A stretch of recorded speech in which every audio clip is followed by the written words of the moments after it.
Are you Keith Alexander Taylor Turner? Yes, sir. Sir, you're charged with failure to stop and give information, which is, I did. I'm trying to tell you what you're charged with. Please don't say anything. You're charged with failure to stop and give information. This is a Class B misdemeanor. You're facing up to 6 months in jail and or a $2,000 fine. We are going to do probable cause. You have the right to remain silent. Anything you say can or will be used against you. You have the right to have an attorney present. If you cannot afford one will be appointed to you, sir. Okay. On October 26, 2024, the officer was dispatched to a Shell gas station on Fry Road in reference to a failure to stop and give information. Upon arrival, the officer spoke with the complainant, who advised that he was struck on the back left panel by the defendant's motor vehicle. The complainant advised the driver, the defendant, did not make any attempt to stop until he pulled next to him and advised him of the situation.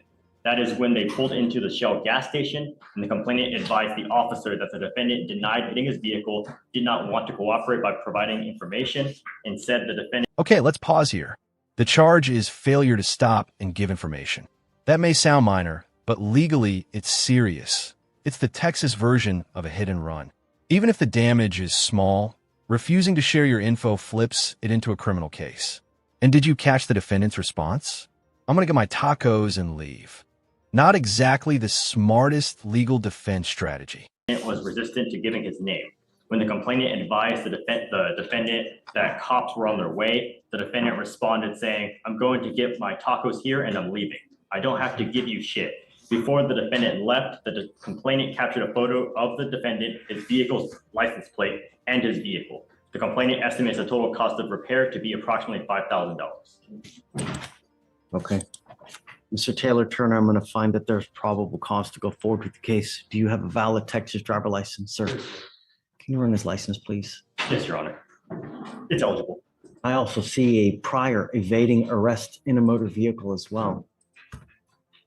The bond was set at $800,000. Any particular reason why? Something dangerous happened? Let me see, Your Honor.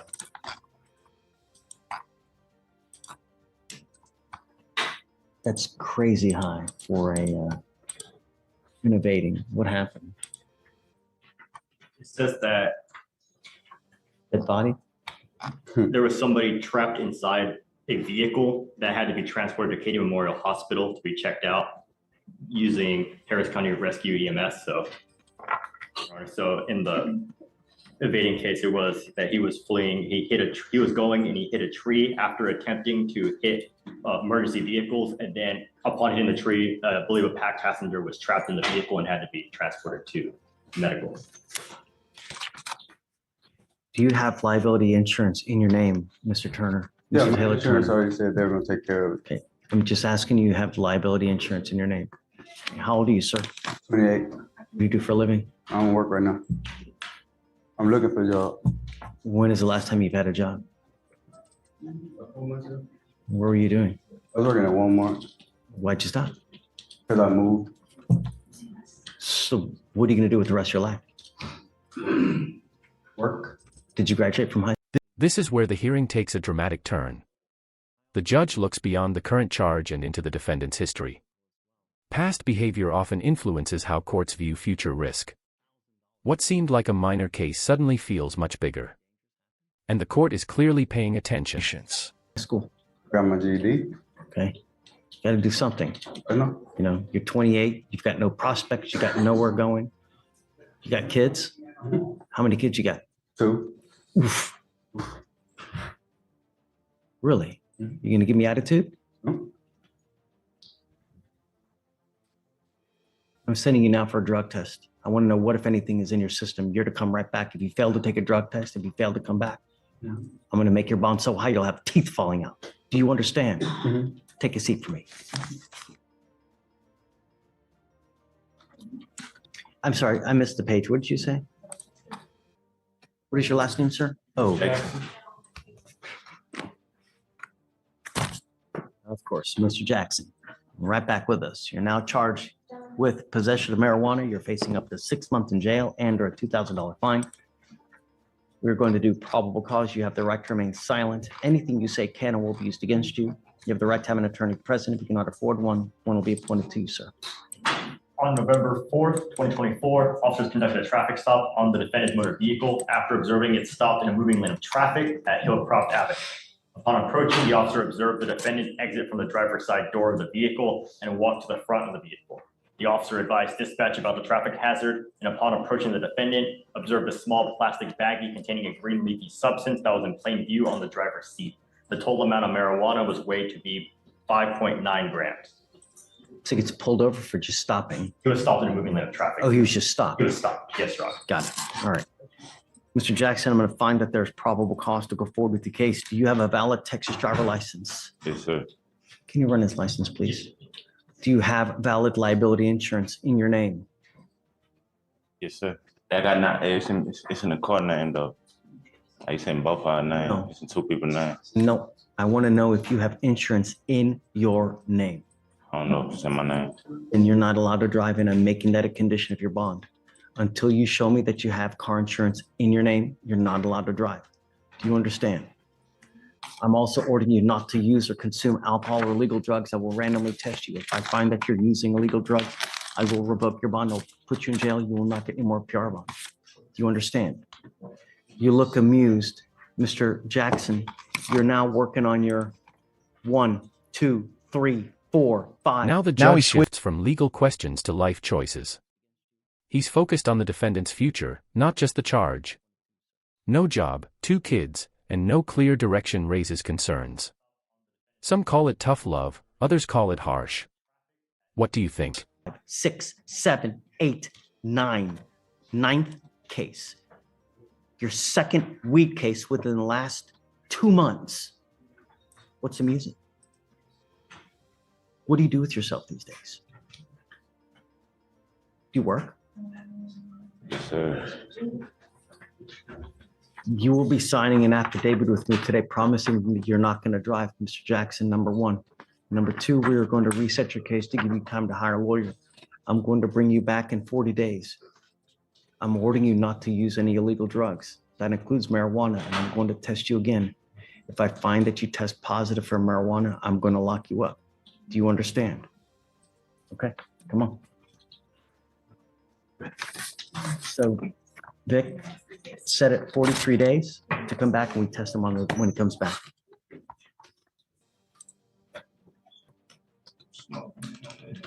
Judge, I think he's confused and maybe he's like he's. I said, you're not allowed to drive unless you have liability insurance and you show it to us and we can see it that it has your name on it. I know what he said no smoking. I'm not on probation. Okay. Like, I got the paperwork for my pre-release, but I posted nicely. This is signed an affidavit for something else. This is an affidavit for you not to drive. And then you said not to smoke, and I'm not on. I'm gonna have you sign paperwork with pretrial promising us that you're not going to use illegal drugs. I'm not on probation with y'all. You have an open case with us and I'm making it a condition of your bond. And if you do it, then I'm going to revoke your bond and I will put you in. So right There now, are plenty of places in the United States that you can go to. California, go to Colorado, go to perhaps Arizona. Texas, it's illegal. if I don't sign it right now, which I don't knock me up to, Correct. I I don't know. Hey, I'm asking you to follow the law. I'm not asking you to split the atom. Just follow the law. If you don't like it, there's other places you can go. for how long though? That's what I'm asking. Forever. You got to follow the law forever, man. I'm talking about if I'm trying to see. Go get insurance. Show me that it has your name on it, and I'll let you drive. I just got to know that if you get into a car wreck, other people are protected. Because if you hit someone else's car and you create $10,000 worth of damage and you ain't got insurance, they're out $10,000. Insurance covers you for that fact to pay them. That's not what I'm asking. This is what I'm asking. Like probation stuff. I'm not on You're not on, probation. no, I'm That's all. making it a condition. I already signed my conditions when I got out of jail to be pre-released already. So it's another condition. Correct. Yeah. Right. Those were conditions that the magistrate gave you, if they gave you conditions. I am doing more because I care more. That's why. If you don't like it, don't get in trouble. It's easy money.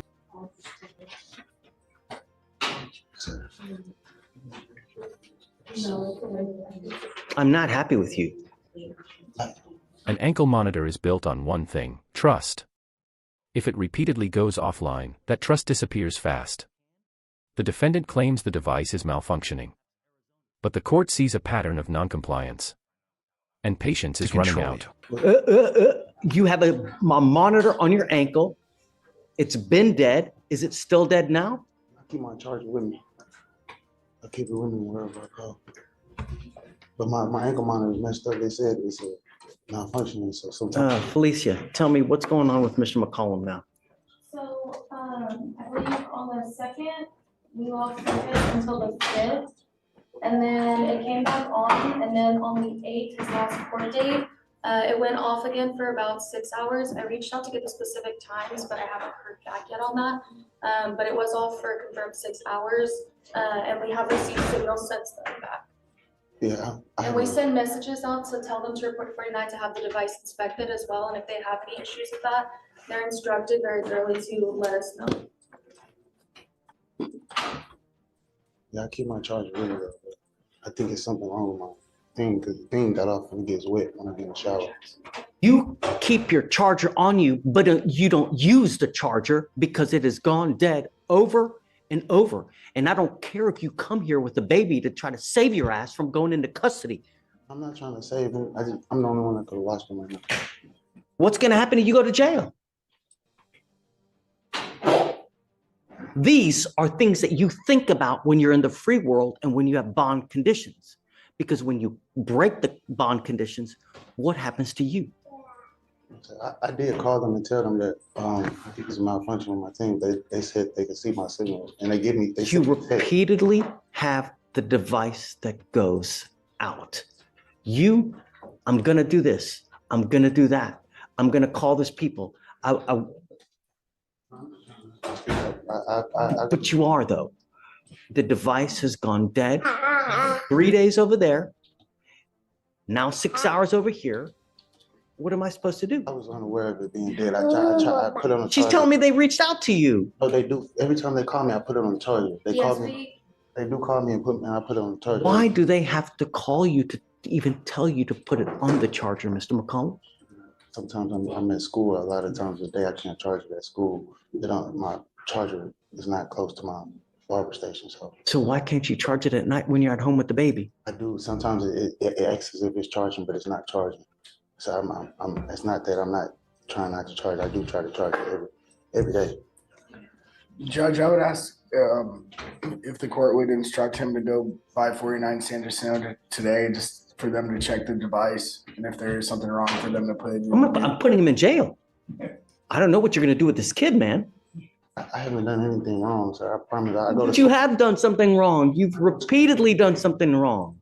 But my ankle monitor, I didn't know it was dead. I promise you, I go to school every day. This is what I do. I go to school. How does the monitor let him know that it's dead? So, we send messages, and then I also see a few times we send siren alerts to the device as well. Yeah, and then I have charge multiple dates of text messages informing the client to charge the battery. And they call me and I answer the phone and I charge it. I charge it every time they call me. I'm not making no excuse. This is what I do. I go to school every day. The reality is you tell me something, but the machine tells me something different, Mr. McCollum. That's the reality. Ask if we could get, can we get it inspected or get it checked out, please? Because I know it's not. That is what you're supposed to do at the first instance that there is a problem. I did call them and it's on record. You calling has nothing. It doesn't do anything. You have to actually go down to the place and have it serviced if it's malfunctioning. But you don't. No malfunctions with it, sir. I promise. I called them. They told me there was no malfunctions because it was going off at first. When I was at school one time, I said, "What's wrong with it?" I've never been on ankle monitor before, so I said, "What's wrong?" When I called them, they said, "Do you have service to outlet?" I said, "No, but I can get." I went to a place next door to my school and I tried to charge, and they said they still not getting signal from me. They still weren't getting signal. So if we can get it changed or get it looked at least,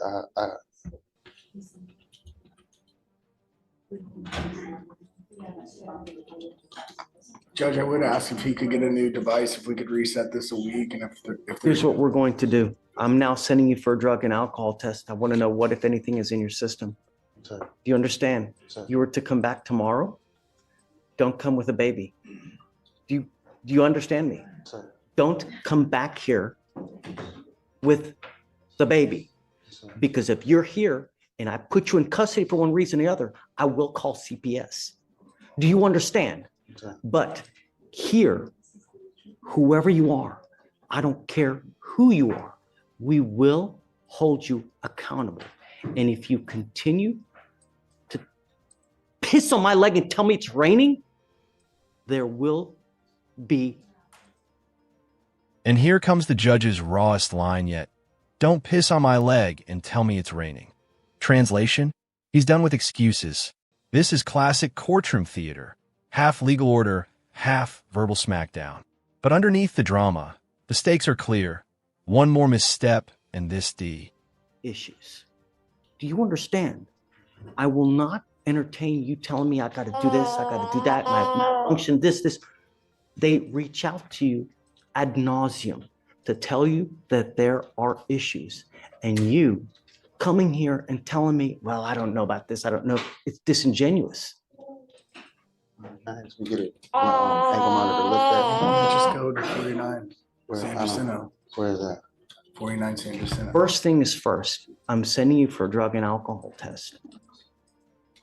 And then I will give you the benefit of the doubt right after. I'll have you go to this place to see if there actually is something wrong.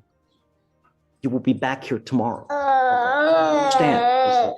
Okay, Hannah. Judge, they will, do you have someone else to watch the baby because they want to have the child? I want to take a drug test today. Yeah, I can Tell set you, the man. appointment, but they won't allow him to with the child. I could wait outside until somebody come. Do you have someone here with you today? No, sir, but I'll just wait outside, the address So- until I can get somebody to come. Do that. Yes, Judge. All right. All right. See you, Mr. McCollum. We'll see you tomorrow. Today's cases all came down to accountability. The judge made it clear that excuses won't outweigh evidence. Whether it's driving violations, drug use, or bond conditions, the rules matter. One bad decision can quickly put someone back in custody. Like, share, and subscribe for more courtroom breakdowns and legal drama.